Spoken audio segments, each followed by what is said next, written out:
Good day, artificers. If you're watching this on the day I uploaded, you'll know that I caved to demand and I'm creating a video for what will henceforth be known as the Reddit Rust recipe. Apparently a couple of photographs that I put up on Reddit got really popular and a lot of people were asking me how I achieved that effect, and these are the models that I posted. So you'll see that I've created sort of a Rust recipe that looks pretty good on my Ultramarines Predator. Some nice chipping and rust effects along here, and this was the video that this was the photo that blew up. And also some of the weathering effects that I have on my Land Raider, and you'll see that I've got some nice weathering and grime leaking down from the rust chips and having been clogged up in the crevices.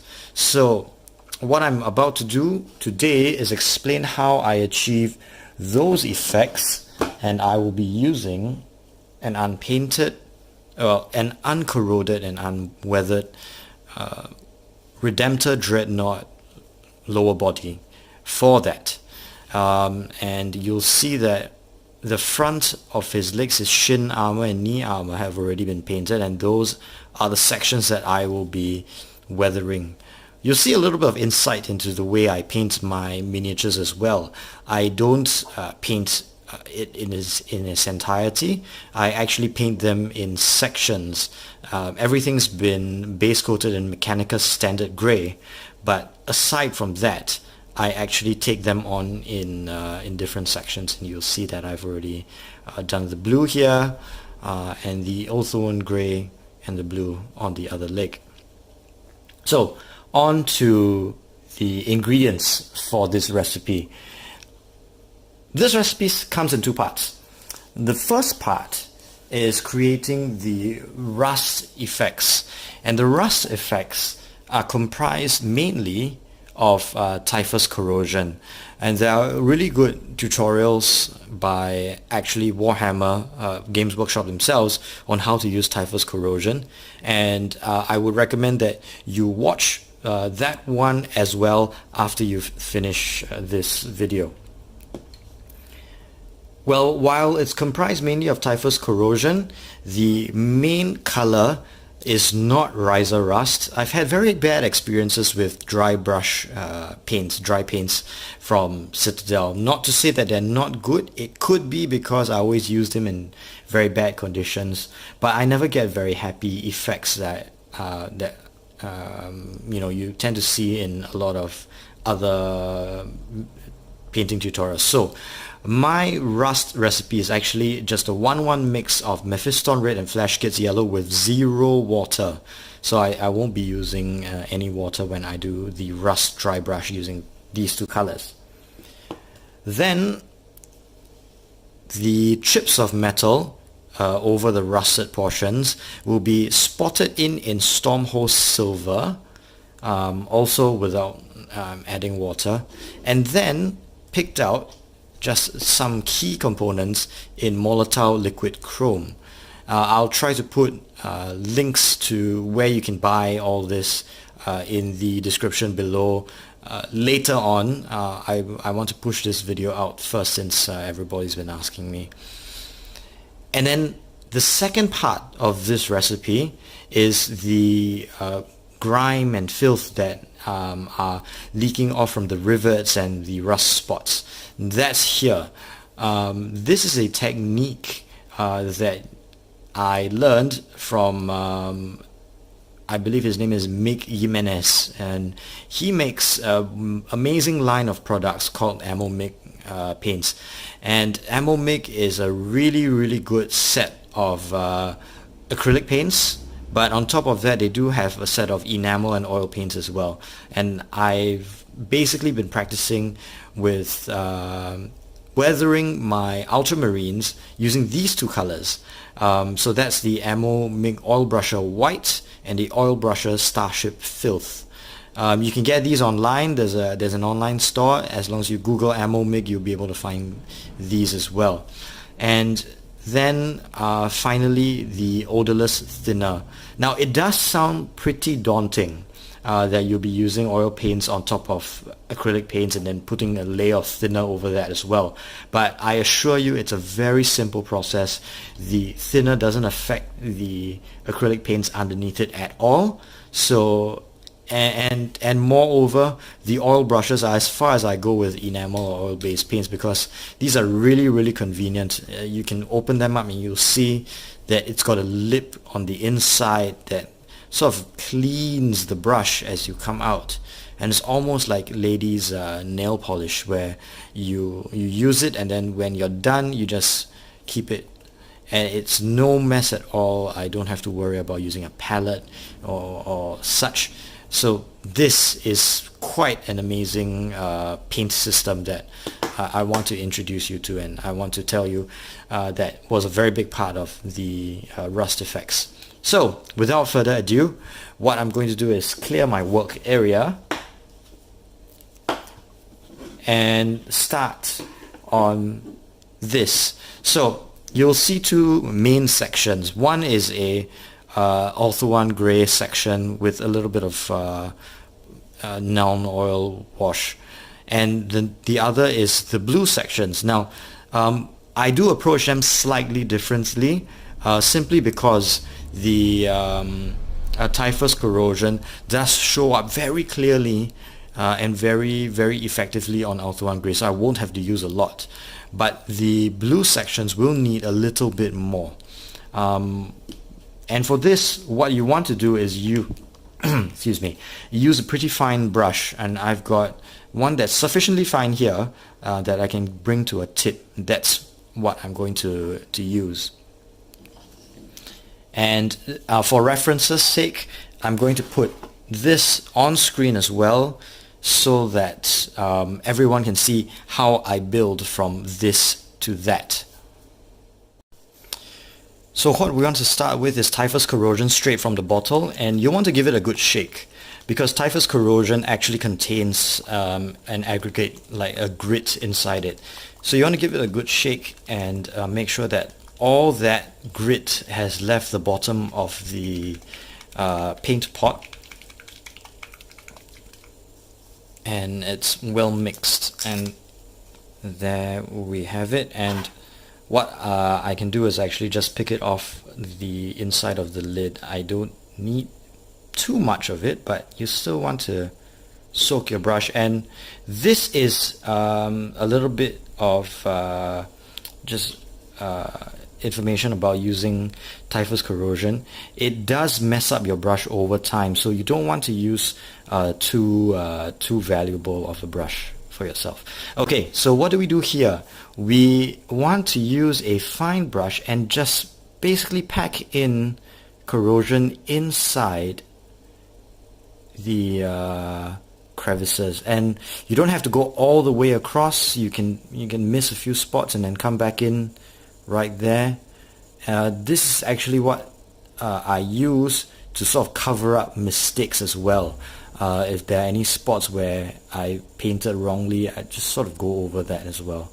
And with my fine brush, I just want to pick out some areas where I think I'd see some rust start to build up. And that also includes these areas. So with your nice fine brush, you can just add in little bits of rust here. And if I wanted to, and for the sake of example, I'm going to do a large section on the side here. So I'm going to load up that brush. Because I want the grit to build up, I'm going to have to build up quite a thick layer and just gunk it on here. Somewhat like that. And then sort of run my brush along the edge very gently like that. And you don't want to be too uniform about this. Break up those lines and, you know, get sort of an effect like that. Maybe put in some chips on the corner as well. Right. I'll do the same on these corners. You can see me do it again. Just like that. Like that. And remember how I said you can use it to cover up mistakes. See that fingerprint right there? I'm just going to get rid of it by dragging my brush over a couple times. Just breaking up those bad lines that I don't like. And what I'm doing here, you'll see that I'm leaving a bit of blue showing through inside the rusted areas, and this is going to end up looking like chipped paint when it dries. So bits of blue inside there will end up looking like a bit of chipped paint. And you don't have to overdo it, you don't have to overthink it, but it does help a lot. Now the second thing I want to do now is you'll see that I built up quite a heavy layer over the blue. On the Ulthuan One Grey, I'm building up a much lighter area. So yes, I do want to load up my brush again, but I'm just letting it dry just a little bit. I'm just drying it on the edge of the bottle just a little bit. And now using the edge of, not the tip, the edge of the brush, go over this sharp corner just in a few key areas. And this is going to look like the rust is spreading out from a section of chipped paint. So I don't need a lot of it. That's probably as much as I need on that side. A little bit along the top edge like this, not too much, and just maybe some along this edge here. Okay, now that I've done that, I want to do a bit of chipped paint on the Ulthuan One Grey to show you how I got the effect on the Predator with the same brush, right? Load it up again, but what I want to do is then dry that brush somewhat on a cloth, and then you'll see that this brush is not very fresh and not very new, and I do have some like sort of frayed edges of the brush sticking out, and I just want to very gently drag out bits of paint. Very, very gently drag out a bit of that typhus corrosion and start to form these little spider webs of paint coming out of it. You don't have to overthink it, but once you start having like these little spider webs, you start to create a nice chipped effect. And there are different recipes for doing chipped paint. This is the way I choose to do it, so that I don't have to use, paint chipping compound and things like that. I get, let me focus. I get a nice fresh paint in between corroded areas sort of effect from this entire thing. It does not carry a lot of the grit that is in typhus corrosion. However, it does give me an acceptable effect. And once I've built up a lot of debris and filth around it, I tend to be able to achieve quite an acceptable effect. I'm going to switch to a slightly finer brush, because what I want to do, and you'll see what I do, is I only load just the tip of the brush. In this case, because this brush is a little bit more valuable to me, I want to only load the tip of it so I don't ruin everything. And I want to come in, and in the areas where the typhus corrosion came in a little bit thin, I just want to just build up a bit of gunk in there as well, leaving those paint chips visible. So some spots of paint there, and it's not an exact science. It does help to look at things like things where corrosion and rust build up a lot, like the backs of garbage trucks, to give yourself an idea of where you want to build up your corrosion. But generally, you can just have fun And I'd say go easy on that corrosion until you're pretty sure where you want to build it up heavy. And then once you've built up a little bit of technique and a little bit of experience, you can do a little bit more. So here, what I've done, I'm done with the typhus corrosion. I've got some nice spots of rust, corroded metal that I can then start to dry brush using my mix of red and yellow. But before I do that, I'm just going to speed through this section and I'll be right back. And we're back. I've just done these sections right here, and I'd like to just introduce a little part for you that's completely optional. You don't have to do it, but what I have here is my Calgar blue, and I'm just going to do this on a few sections because I don't think I need it. I'm just going to add a little bit if you want to be really fastidious about it. I'm picking out, oh, that's so dry.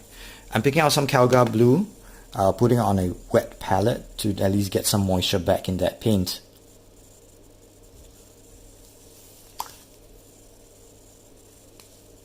And obviously for your model, you use whatever color you want as a highlight on your model. And what I'm doing here is, if you look closely at what I have here,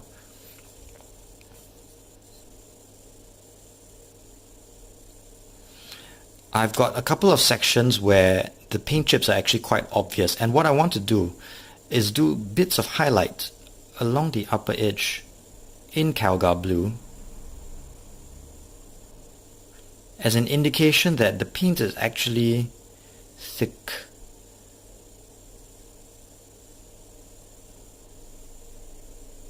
Let me get more paint on there. Sort of outline, edge line the upper edge of the paint.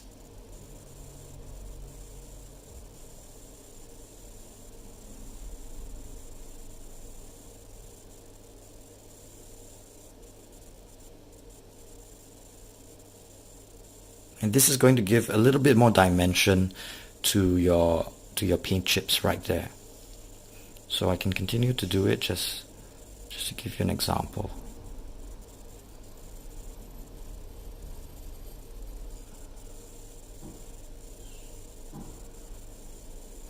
If you really want to be thorough with this, you can achieve very nice paint chip effects throughout your entire model simply by adding just highlights. And you see that I'm doing some on the lower edges as well, just not being as heavy.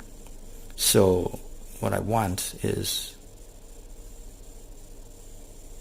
basically just to highlight the shape of my paint chips. Some there as well.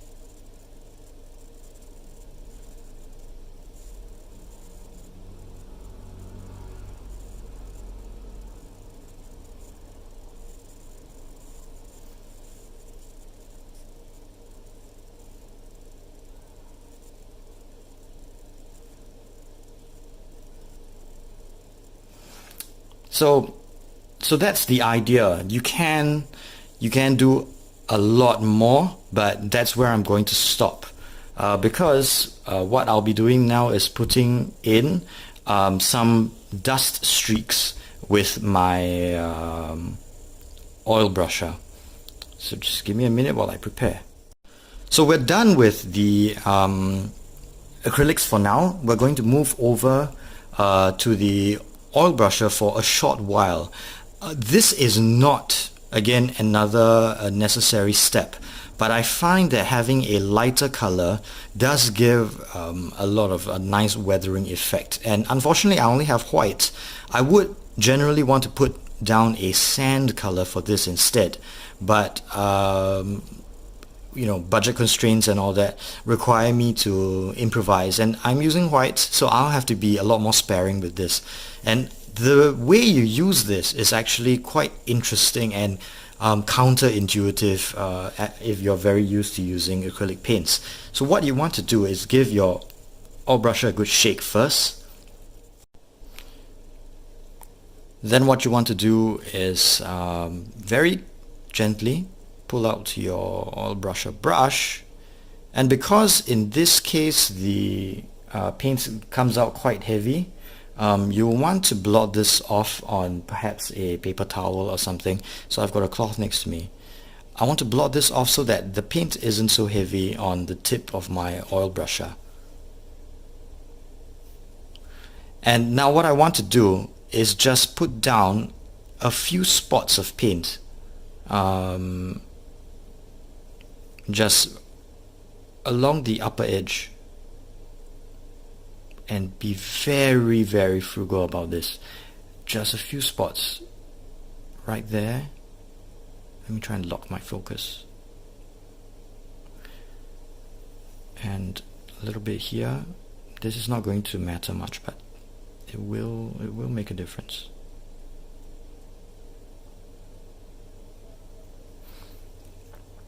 And a couple of spots there. I have to remind you again, this is very, very, very important. Because this is the first time probably that you're using oil brusher, this, especially the white, has a tendency to flow quite easily. So be very, very gentle with this and use almost as if you don't want to use any at all. Just touch the tip. And when you've done that, once that's done, you let it dry. Again, very counterintuitive. You want this to sort of dry for about 5 or 10 minutes and then come back to this. So I'll be back in 5 to 10 minutes. Alright, now that I've given the oil brusher some time to dry, we're going to start preparing the thinner. And what you want to do is get a brush that you don't want to use on your acrylics anymore. Because the thinner is going to mess up your brush, and you don't want to use that on acrylics after that. Now,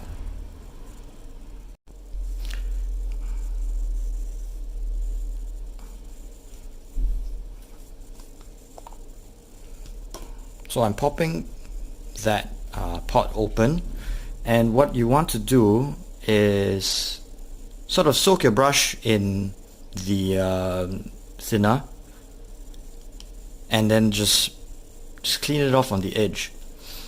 Now, with the oil brusher and with the lighter color, in my case white, what you want to do is simulate the effect of dust streaking with water and then drying in place.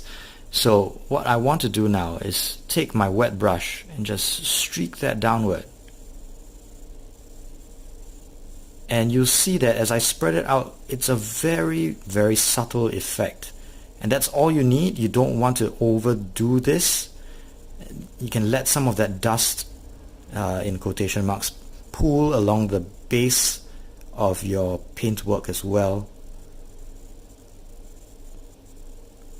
Now you've got some nice dust streaking. You don't always have to go in the direction of gravity. In some cases, especially with vehicles moving at speed, sometimes you want to arc the streaks backward in the direction of the vehicle and let it start to pool, like the way you see rain streaks start to come out diagonally on a moving car window. But in this case, since this is a plodding along kind of vehicle, I will stick to just vertical streaks. So in principle, what I'm doing here is I'm dissolving that oil brusher paint, and then I'm spreading it using enamel, the enamel thinner. And what this effectively does is it provides sort of almost a gradient for spreading that enamel thinner across the rest of the model. So my oil brusher paint is not going to just stick to itself, it actually travels via capillary action along the entire surface, thus giving me a very nice and smooth gradient.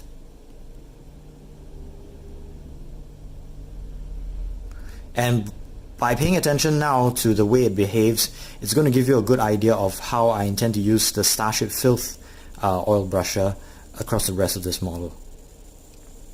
And that's it. Now that I've done those dust streaks, I can leave this to dry once again. The thinner is going to take me about maybe 5 to 10 minutes to dry. You can speed it up with a hairdryer, but once that dries, I'll be right back.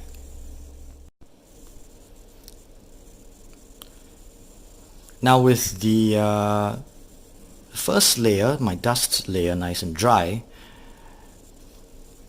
I can move on to the rust. So again, we're back to acrylics, and the rust is a 1-1 mix of Mephiston Red and Flash Gitz Yellow.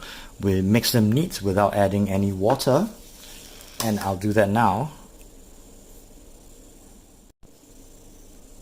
And with your brush ready for dry brush, and I won't go too deeply into the brush preparation technique for a dry brush, but you'll find a lot of videos on how to prepare and to get the consistency right. But suffice to say, where I want to dry brush would be smack in the areas of typhus corrosion, and just to basically let the paint catch on the raised areas of typhus corrosion, you know, the grit that's inside that paint, and also to catch on the edges of the miniature itself. And because this is a fairly bright color and you get a lot of contrast, you don't want to use too much. You can see I'm very sparing with this.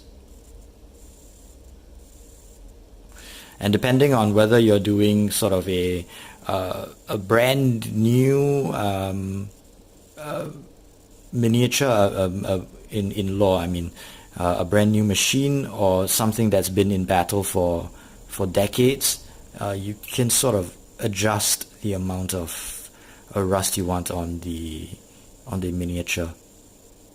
So what I'm doing now is sort of just dry brushing and catching all those edges here, and you don't have to evenly cover your typhus corrosion, but you will have to sort of pick out most areas where the typhus corrosion appears, so that, you know, it doesn't look weird.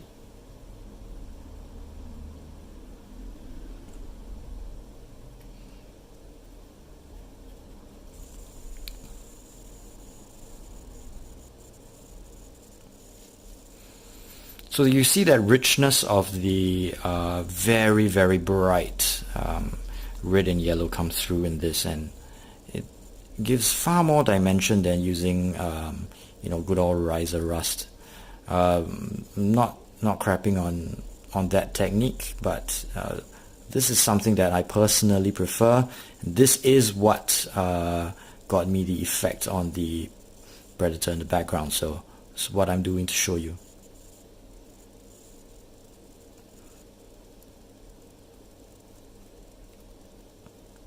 So these are very subtle rust effects.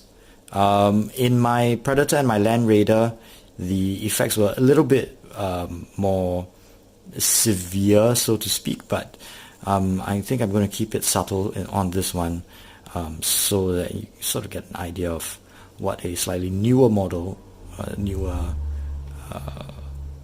freshly made vehicle would look like. Relatively more freshly made. So now that my dry brush is done, I'll let that set for a while, and when that's nice and dry, I'm going to come in with one final go using the oil brusher Starship Filth, and then a wash down with the enamel again. So now we're here ready for the final step of the process. So you want to start on what has become one of my favorite little tools, is Starship Filth oil brusher by Ammo MIG.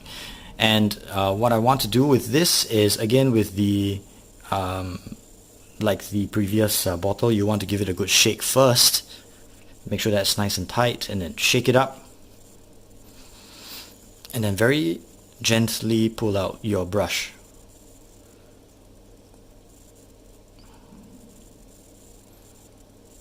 And again, while in some cases you do want to be quite heavy-handed with the filth, in this case I'll go easy, and then you can see if you want to build up your layers from there. So just give it a nice brush with a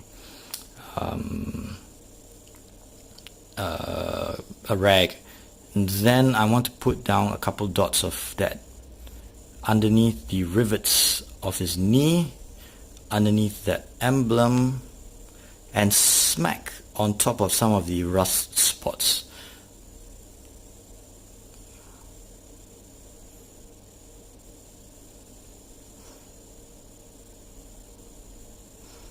And then the same on this side, so smack on those spots here, under the rivets. You don't have to be too consistent or uniform with this. It is a very random process, the build-up of rust. I'm going to do a nice streak down there as well, and then maybe a couple more out here, and one on this side. Now that I've picked out all those spots, again I'll give it about 5 to 10 minutes to dry, and then come right back with the enamel thinner. And we're back with the thinner open and the brush that we don't get too emotionally attached to. We're going to start to spread out some of that Starship filth.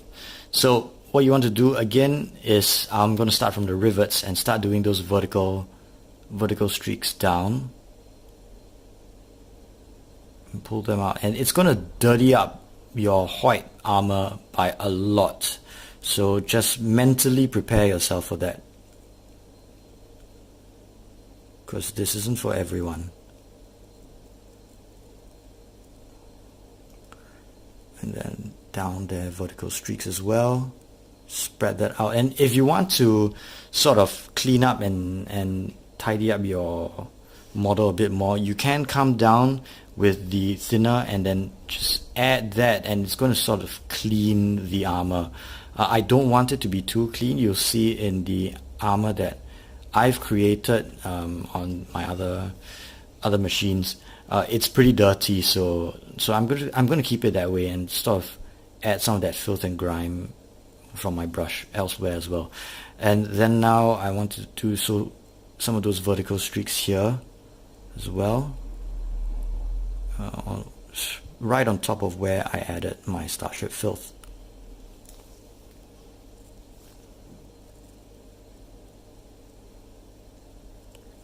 This is going to add that nice tint of dirt on top of your model.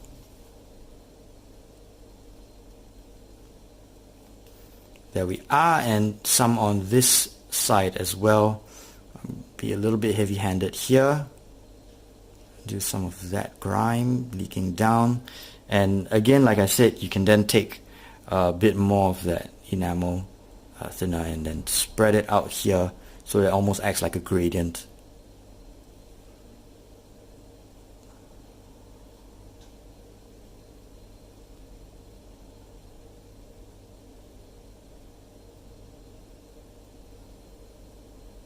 And eventually what you end up with is a very subtle streaking effect over the entire model, and that's what we're looking for. I can't actually see where I put down my filth, but I'm just going to be thorough with this. I want to add a bit more filth there, so what I'm going to do is let this dry and then put down my oil brusher and add it under that rivet, and I'll be done for the model. Be right back.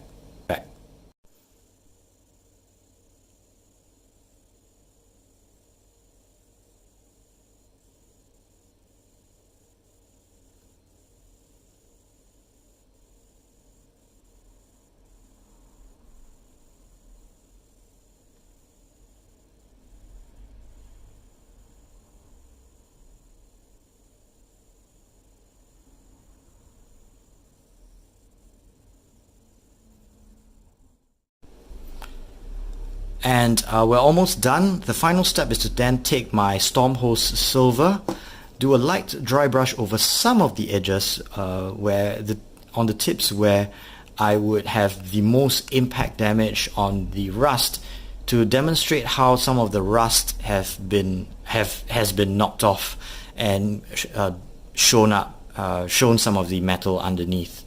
I know a lot of people will say, hey, this is ceramite.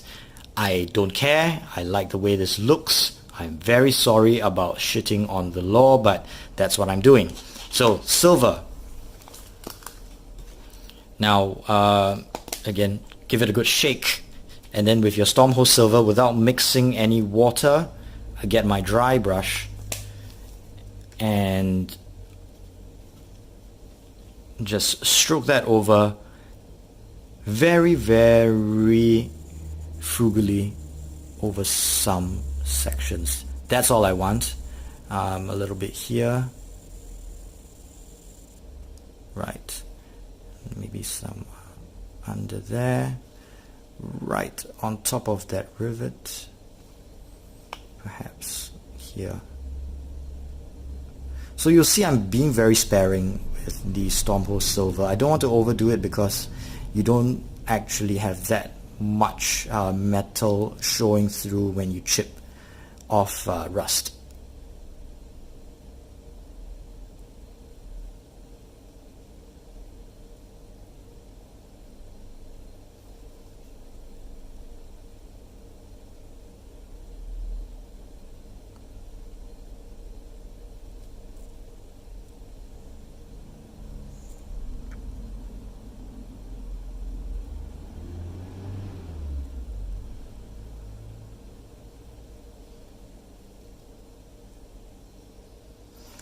And when we're done with the Stormhost Silver, we'll want to pick out some of those sections then with Molotow Liquid Chrome. And I've got a little review of this pen in another video, and I'll put the link on the top. And what I want to do now is then use the edge of the pen, not the tip, the edge of the pen, and pick out some of the corners where most of the paint is going to be chipped off. Just pick out some sharp areas that will be gleaming silver in certain sections. And that's going to add just a tiny bit of dimension to this model. Pick out some of the rivets as well, no harm. Probably want to do this, that rivet, some of the edges, and just give it a light touch to have that scuffed metal.